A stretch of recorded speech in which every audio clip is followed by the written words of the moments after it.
membuka ujian munakasah, ujian komprehensif pada pagi ini dengan mengucapkan Bismillahirrahmanirrahim. Bismillahirrahmanirrahim. Ya, untuk selanjutnya saya mau tanya, jadi ada 3 aspek yang akan diuji ini, Pak. Jadi pertama itu baca tulis Al-Quran, baru yang kedua pengetahuan, baru yang ketiga mengenai apa? Eh, mengenai praktek mengajar, ya. Yang saya mau tanya dulu sama Pak Abdul, apa yang dikuasai, apa yang ditahu tentang Al-Quran. Dipersilakan, Pak. Al-Quran adalah wahyu yang diturunkan oleh Allah Subhanahu wa Ta'ala melalui malaikat Jibril, disampaikan kepada Nabi Muhammad SAW, disampaikan kepada para sahabat, kemudian sahabat sampaikan kepada umat manusia ini, dan sampai kepada guru pendidikan agama Islam. Apa yang kita sampaikan, apa yang kita bahas sekarang. Saya kira itu. Eh, Pak Pak Abdul, kalau ayat yang diturunkan pertama itu ayat apa, Pak? Surat Al-Alaq. Iqra Surat bismi rabbikal ladzi khalaq. artinya? Bacalah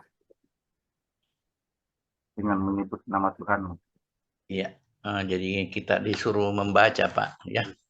Jadi, Kalau jadi pertanyaan itu ayat, ya. iya. Itu ayat, kenapa Allah menurunkan ayat itu pertama itu? Baru kita disuruh membaca, mungkin ada maksud-maksud lain. Kalau menurut Pak Abdul itu, Pak Ya. Abdul. Perintah membaca di sini. Sebenarnya kan ada membaca ayat-ayat kauniyahnya Allah dan ayat-ayat kauliyahnya. Ada yang secara konseptual dan ada yang kontekstual. Itu yang saya tahu.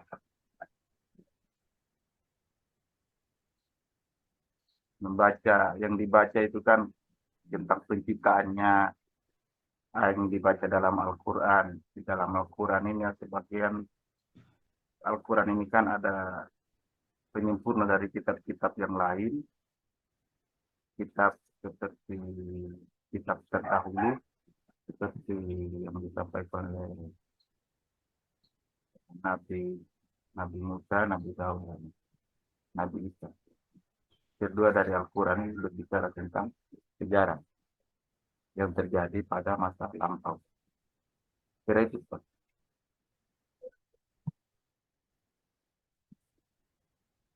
Kenapa disuruh membaca, Pak? Supaya kita dengan membaca ini bisa menambah ilmu pengetahuan kita, bisa mengetahui isi dari Al-Quran ini, bisa mentafsirkan, bisa menerjemahkan dengan membaca itu. Untuk membaca, karena pada saat diterimanya ini wahyu surat al-alat ini terima oleh Rasulullah dari Wahyu, disuruh membaca, tapi berulang-ulang bahwa saya tidak tahu, tidak bisa membaca, tapi tetap disuruh karena ketidaktahuannya itu tetap disuruh baca dan baca. Pada akhirnya Rasulullah tahu tentang itu, tentang ayat itu. Iqra bismi rabbikal ladzi khalaq. Bacalah dengan menyebut nama Tuhanmu.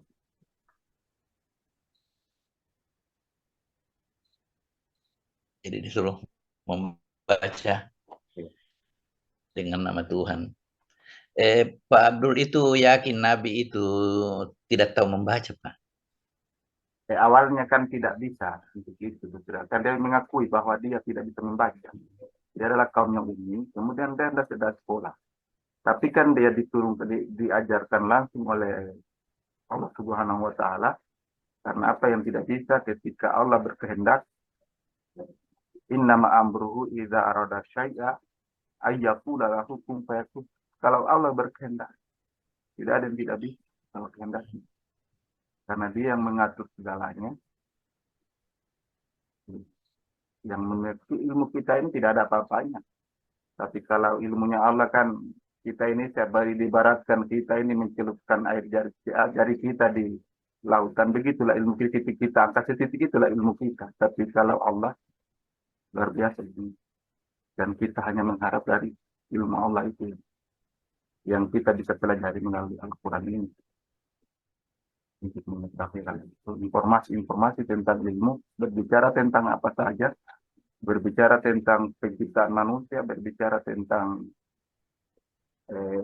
apa saja di alam dunia ini, dapat berkaitan dengan jalur-jalur apa yang disampaikan oleh Al-Quran. Sesuai yang disampaikan oleh Nabi Muhammad SAW, "Taraktufikum amraini, in tamassaktum bi malam tadi lo abada, kita kulahi wa sunnatul rasul." Tinggalkan dua perkara, apabila kalian berpegang teguh kepala dua perkara itu, maka pasti selamat. Dan apabila kalian berpaling, kalian akan tersesat. Dari dua perkara itu, yaitu pertama Al-Quran dan kemudian hadis Rasulullah SAW. Itu seperti itu.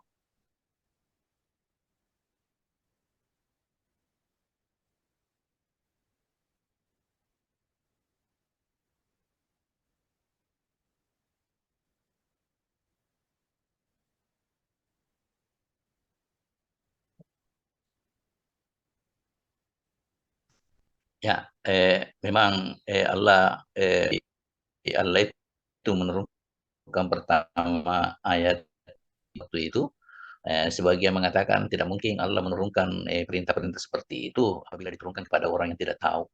Jadi argumennya pasti ada benarnya, yang satu juga ada benarnya. Tetapi intinya kita, karena kita sudah terbiasa mengatakan bahwa Nabi itu memang ummi, maksudnya beliau tidak bisa membaca, Pak.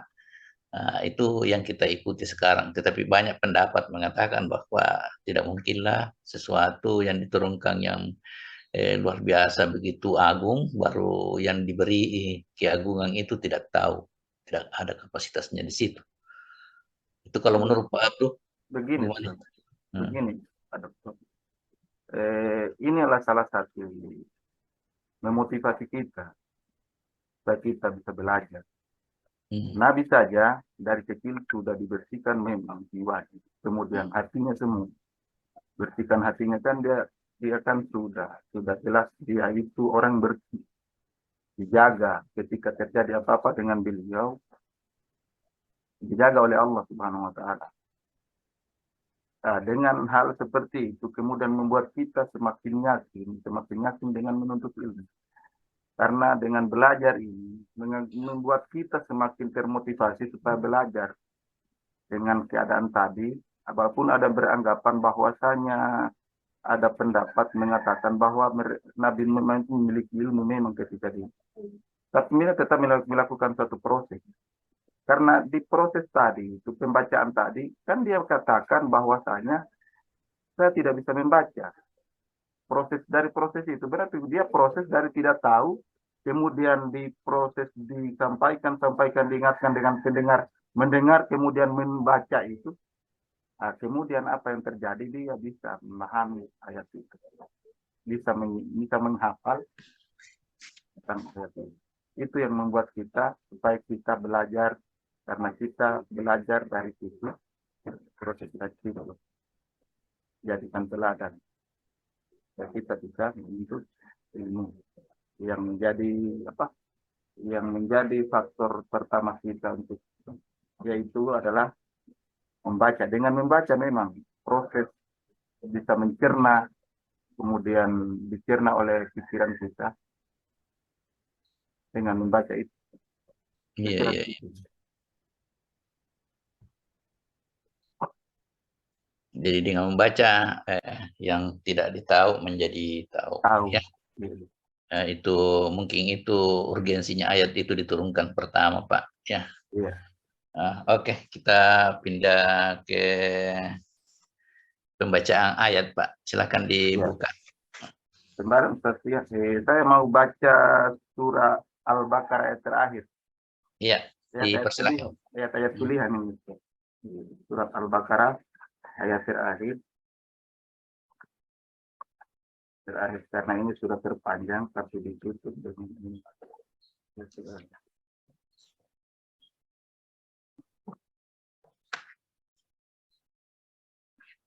أعوذ بالله من الشيطان الرجيم. بسم الله الرحمن الرحيم. يا أيها الذين آمنوا يا Surah Al-Baqarah ayat terakhir.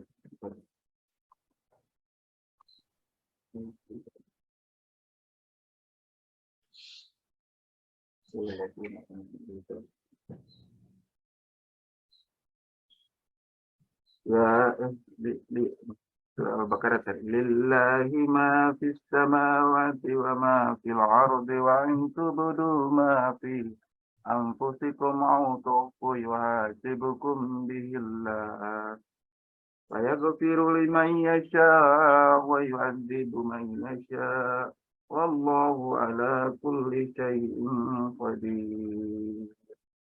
آمن الرسول بما أنزل إليه من ربه والمؤمنون كل آمن بالله وملائكته وكتبه ورسله لا نفرق بين أحد من رسله وقالوا سمعنا وأطعنا غفرانك ربنا وإليك المصير.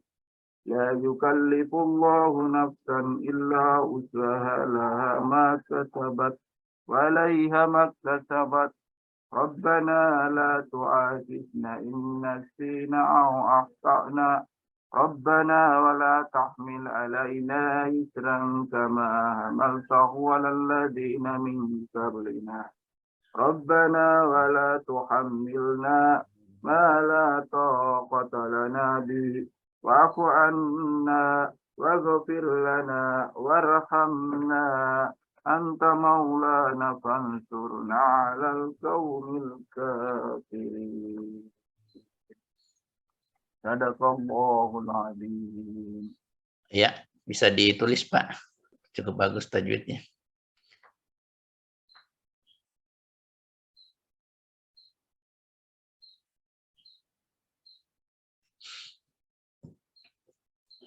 الذي لا الذي لا.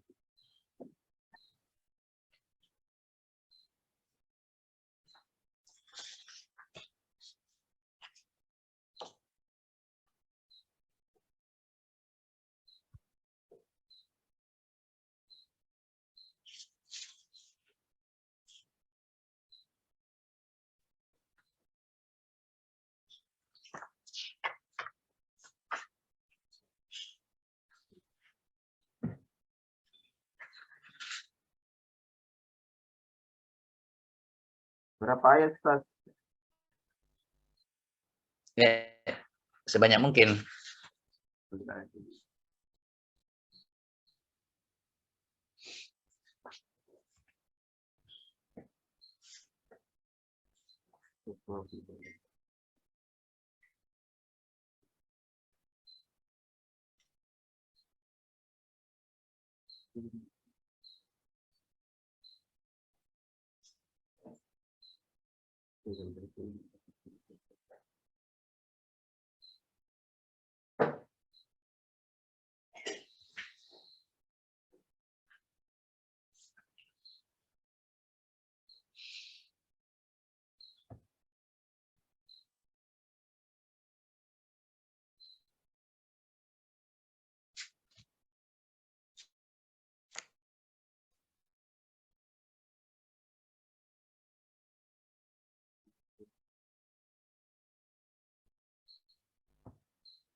Ya, tulisannya pelan-pelan Pak supaya bagus hasilnya.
آمن الرسول بما أنزل إليه من ربه والمؤمنون كل آمن بالله وملائكته كل آمن بالله آمن بالله آمن بالله آمن بالله آمن بالله آمن بالله آمن بالله.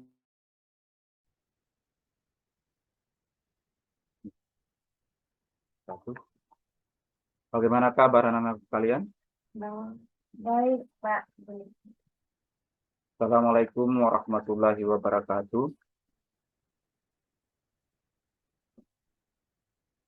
Anak sekalian yang saya cintai dan saya banggakan, pada pagi hari ini kita melanjutkan kembali aktivitas kuliah dan mengajar kita. Untuk itu, salawat kita curahkan kepada baginda Rasulullah Muhammad SAW, Nabi yang telah membawa dari permukaan bumi ini untuk manusia. Baiklah anak sekalian, sebelum kita memulai pembelajaran kita, adalah kita membaca Bismillahirrahmanirrahim. Dipersilakan kepada salah satu kita untuk membaca doa. Silakan. Bismillahirrahmanirrahim. Raditu billahi rabban wa bil islami dina wa bi Muhammadin nabiyyan wa rasulah.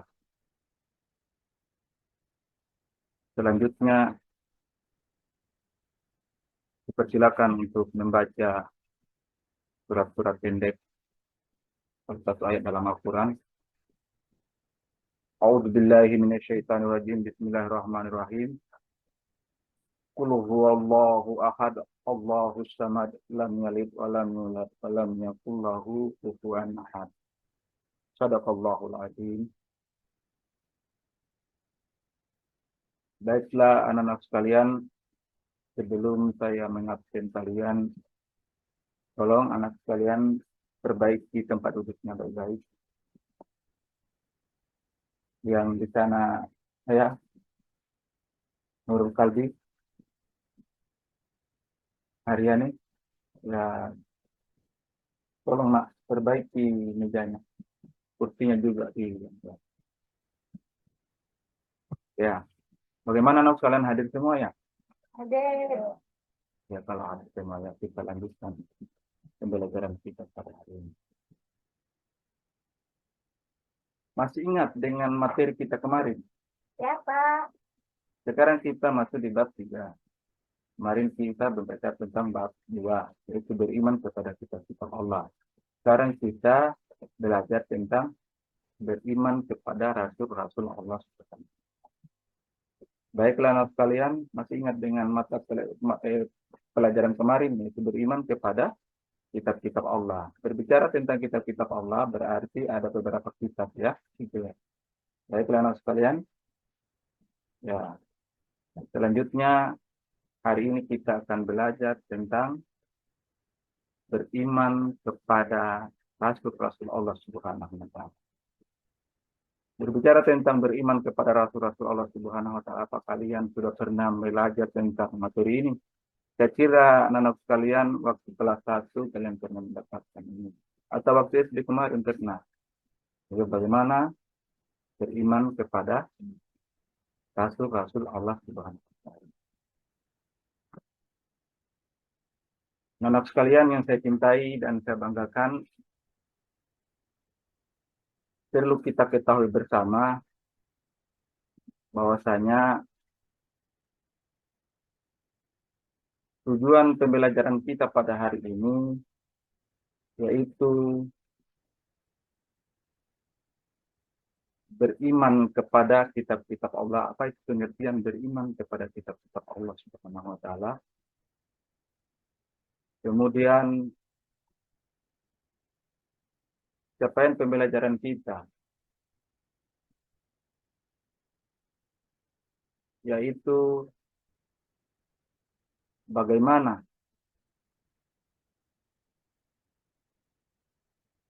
peserta didik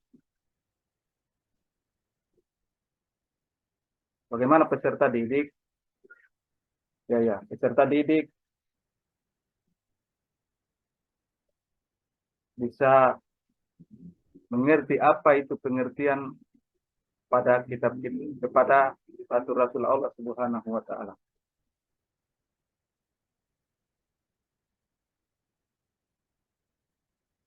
Selanjutnya anak sekalian,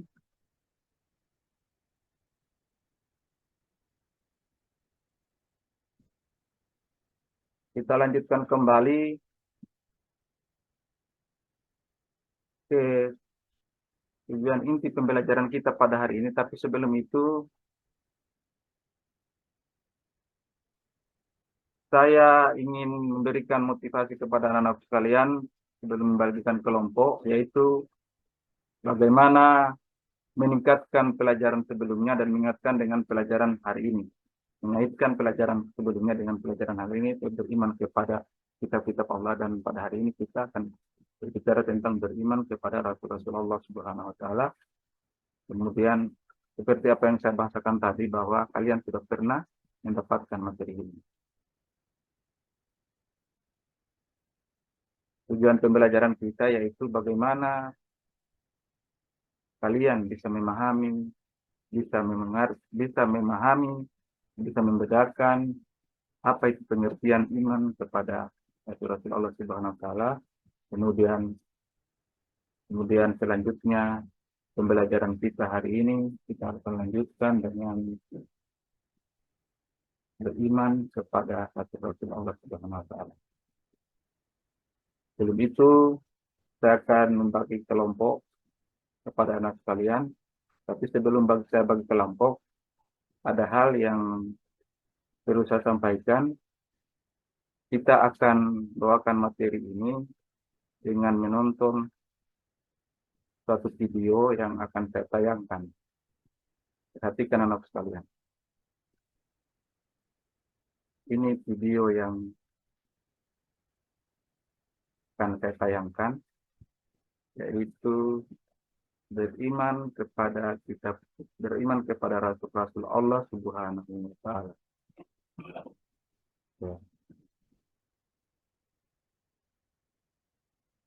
Ya. Materi kita pada hari ini saya mengingatkan dengan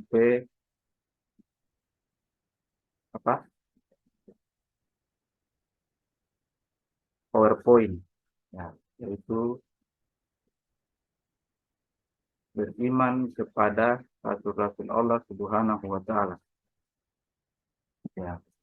Beriman kepada Rasul-Rasul Allah Subhanahu wa Ta'ala. Peserta didik, capaian pembelajaran kita itu mendalami 6 rukun iman. Kemudian tujuan pembelajaran kita yaitu mendalami 6 rukun iman, yaitu iman kepada Rasul-Rasul Allah Subhanahu wa Ta'ala. Kemudian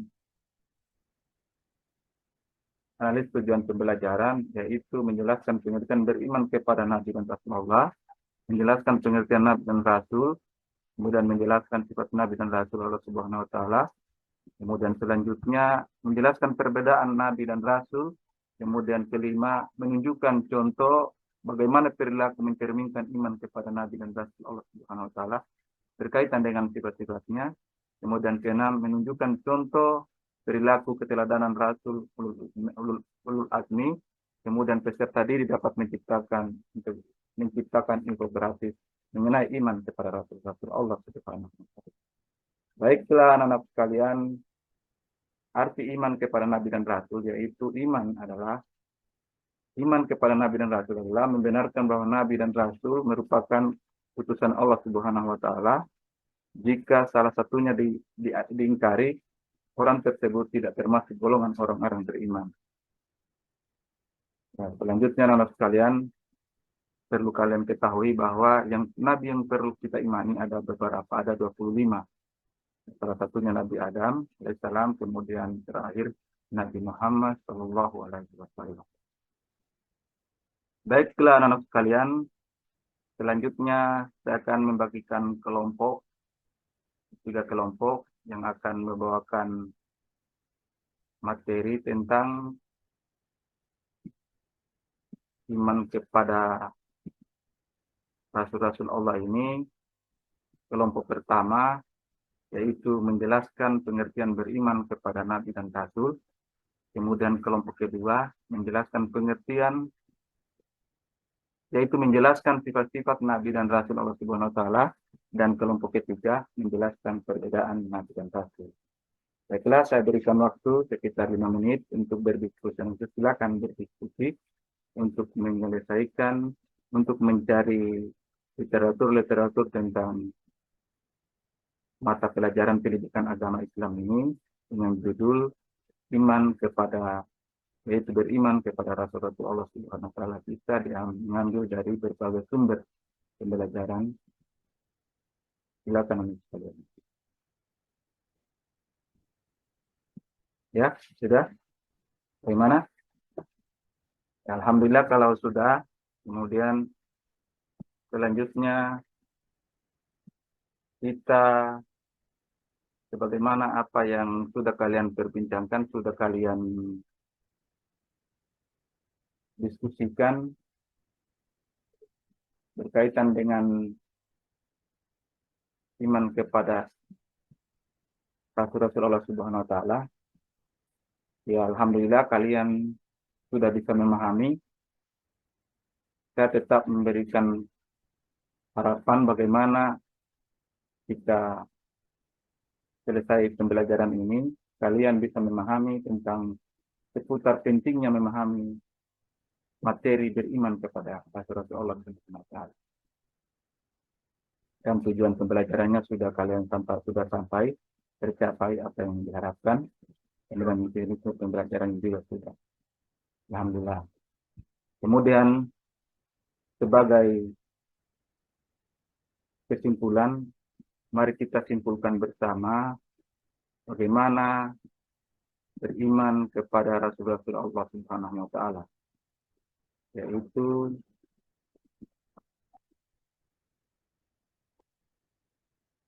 iman kepada Rasul dalam kehidupan digital ini perlu kita ketahui yang menjadi perhatian kita yaitu meneladani sifat-sifat Rasulullah Subhanahu di era digital ini, yaitu beriman kepada Nabi dan Rasul dengan sepenuh hati. Kemudian anak sekalian, iman dan Islam itu jadikan sebagai dasar dalam menjalani kehidupan sehari-hari. Kemudian sebagai kesimpulan lainnya, menjadikan Al-Quran dan hadis sebagai sumber inspirasi dalam beribadah. Kemudian selanjutnya, menjadikan Rasulullah SAW sebagai teladan dan panutan dalam kehidupan sehari-hari. Kemudian menjadi pribadi yang berkarakter, jujur, amanah, cerdas, dapat dipercaya dan bertanggung jawab. Baiklah sekalian, hanya ini yang bisa saya sampaikan pada hari ini. Lebih dan kurangnya mohon dimaafkan. Assalamualaikum warahmatullahi wabarakatuh.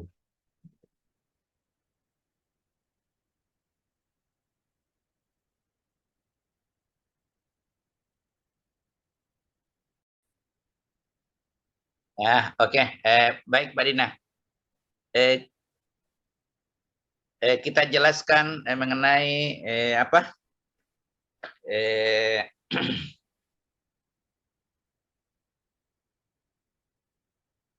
Moderasi beragama di sekolah.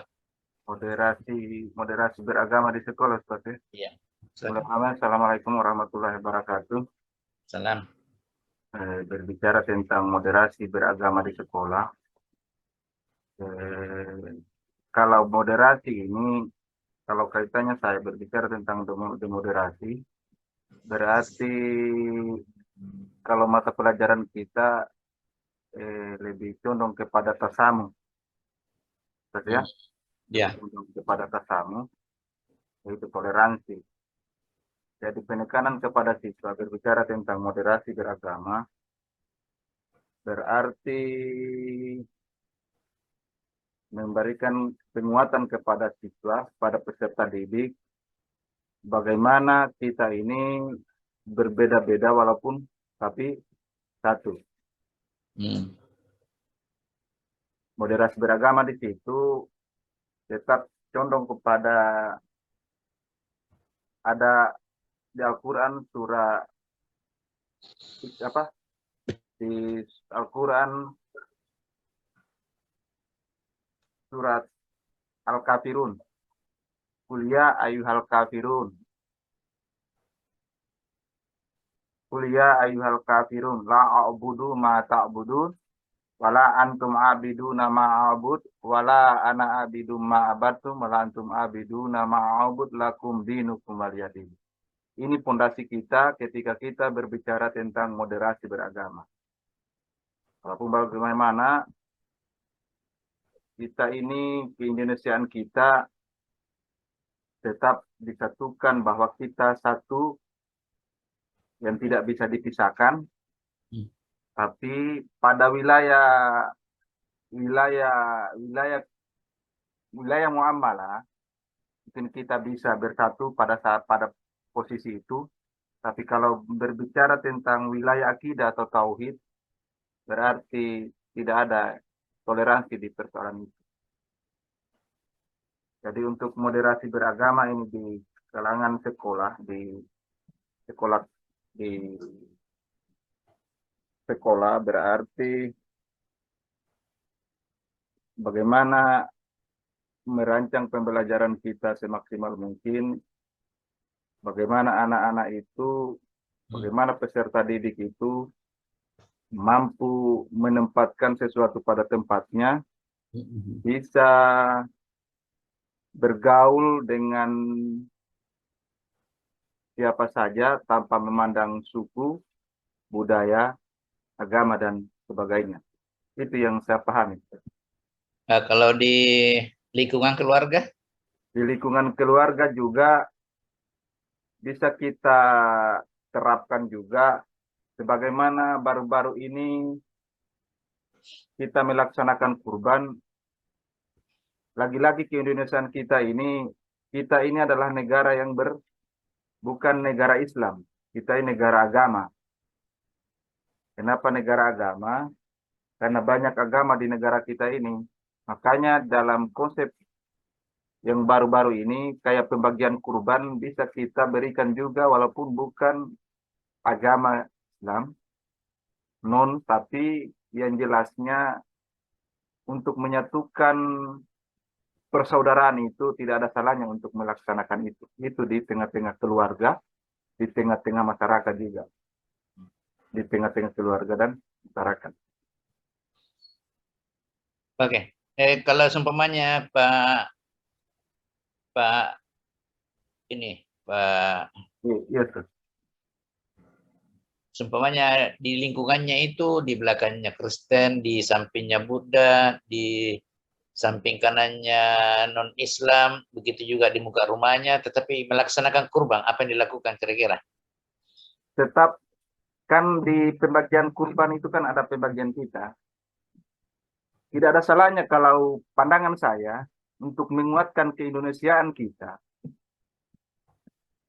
Tidak ada salahnya ketika kita melakukan itu, memberikan juga daging sebagian untuk mereka juga kan tetangga kita. Apakah mereka tidak mereka punya hak untuk itu karena tetangga untuk mengeratkan tali silaturahim kita.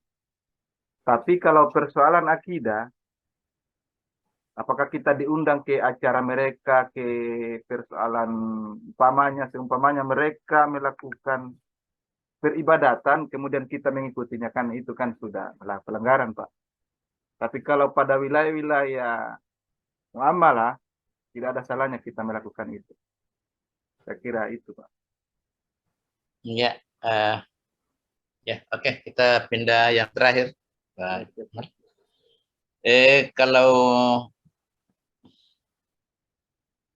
Kalau mengajar biasanya Pak, biasanya pakai teori apa kalau mengajar? Teori apa saja yang bisa di?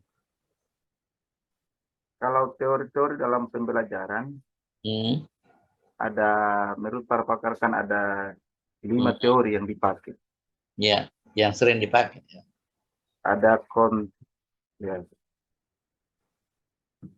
teori konstruktivistik, ada teori humanistik, dan ada teori kognitif. Kemudian sosial yang dianukan oleh Bruno, yaitu teori behavioristik. Behavioristik, ya. Oke, kita kalau seumpamanya mengajar itu supaya menunjukkan kreativitas dalam menarik perhatian dan motivasi siswa, apa yang dilakukan kira-kira? Kalau penekanan itu saya pakai kontekstualistik karena di sini pembelajaran secara menjadi guru, bagaimana kita hanya menjadikan fasilitator, kemudian memancing bagaimana siswa itu bisa mengeluarkan semua kemampuannya untuk beraktivitas dalam proses belajar. Itu. Bisa. Itu yang dipakai.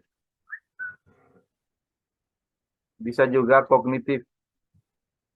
Di kognitif ini bisa menekankan kepada siswa bagaimana proses itu, bagaimana mereka bisa berpikir, peserta didik, kemudian dikaitkan dengan pengetahuan-pengetahuan kita dapat, kemudian mereka bisa mencari secara verbal bisa dapatkan di internet atau di mana. Saya kira itu. Kalau mengajar itu ada 3 aspek, Pak. Jadi aspek pertama pendahuluan, kedua baru kegiatan inti, baru kegiatan penutup. Iya. Apa yang dilakukan di kegiatan pendahuluan? Kalau di kegiatan pendahuluan yang kita lakukan, yaitu pertama pendahuluan, mengucapkan salam, terus menjelaskan tentang ATP, arah tujuan pembelajaran, kemudian ATP,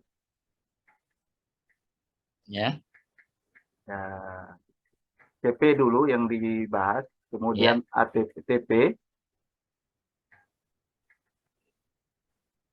terus peserta diri mampu memahami tentang apa yang kita bahas, kemudian TP, bagaimana mendalami 6 rukun iman, bagaimana mendalami apa materi kita, kemudian arah tujuan pembelajaran kita, menjelaskan tentang pengertian tentang apa materi yang, kalau kaitkan dengan materi saya, berarti bisa menjelaskan tentang beriman kepada Nabi dan Rasul, kemudian menjelaskan pengertian Nabi dan Rasul, selanjutnya menjelaskan perbedaan Nabi dan Rasul, menunjukkan contoh perilaku keteladanan Rasulullah, itu kemudian peserta didik dapat menciptakan federasi mengenai iman kepada Rasul Allah. Itu yang capaian pembelajaran, tujuan pembelajaran, dan arah tujuan pembelajaran.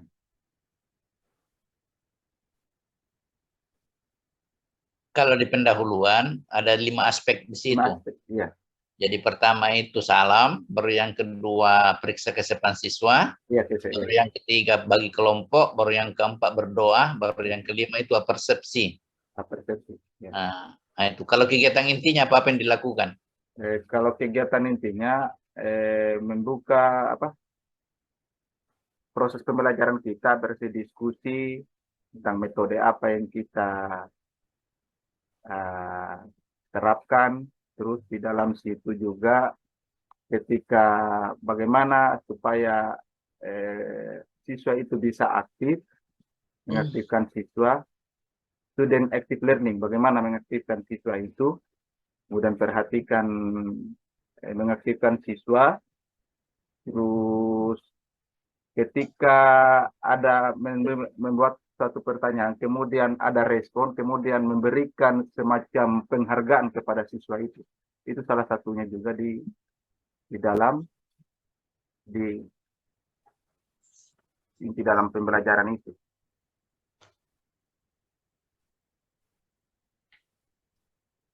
Jadi ada 5 item di kegiatan inti itu.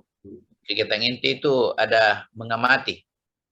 Mengamati, ya. Ya, Terus, mengamati. Apa-apa yang dilakukan di dalam mengamati, Pak?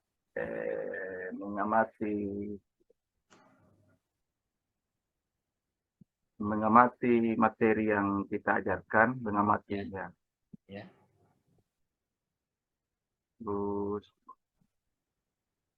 Selanjutnya,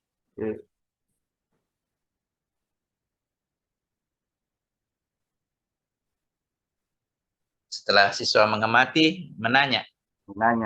Ya. Apa-apa lagi yang ditanya? Misalnya tentang hal-hal yang berkaitan dengan materi itu. Ya. Ya. Setelah itu ada timbal balik. Ya. Antara siswa dengan. Kemudian terakhir itu menyimpulkan, memberikan respon apa kepada siswa, kemudian menyimpulkan itu apa yang menyimpulkan menyimpulkan hasil diajarkan. Pembelajaran itu tadi. Jadi ada mengamati, setelah itu ada terakhir itu ada komunikasi. Apa maksudnya itu? Komunikasikan apakah kita mengkomunikasikan, ada timbal balik di situ Pak, antara siswa dengan guru, mengkomunikasikan kembali tentang pembelajaran ini, tentang materi yang kita ajarkan, apakah mereka sudah paham atau belum. Kalau belum paham, kemudian kita menjelaskan kembali bagaimana supaya mereka bisa paham. Terus atau kita dari hasil asesmen kita lihat juga bagaimana itu bisa anak-anak ini bisa paham. Kalau tidak paham kan bisa kita berikan tugas atau bagaimana gitu, untuk memetakan anak tersebut itu yang saya paham. Oke, kegiatan penutup apa yang dilakukan? Yang penutup itu yang penutup itu yang saya katakan tadi Pak. Itu yang mengakhiri pembelajaran, kemudian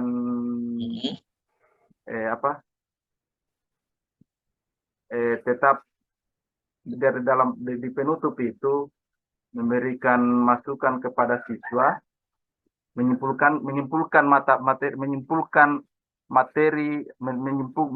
materi yang kita baru selesaikan tadi, menyimpulkan dengan siswa, guru dengan siswa. Yang di sini bukan hanya siswa yang menyimpulkan, tapi kita termasuk guru juga menyimpulkan, kemudian kesimpulan dari materi itu. Nah, kemudian setelah itu berikan LKPD-nya bagaimana, apakah kita berikan PR atau tidak. Itu yang saya paham. Kalau di pembelajaran, jadi kalau mengajar dipakai media apa saja dipakai? Kalau ini kan saya di tempat mengajar saya itu kondisinya, walaupun kita mengajar bagaimana di sini, walaupun kita mengajar bagaimana dengan kurikulum terbaru ini, kami di sana belum bisa untuk itu karena persoalannya jaringan infrastruktur belum ada.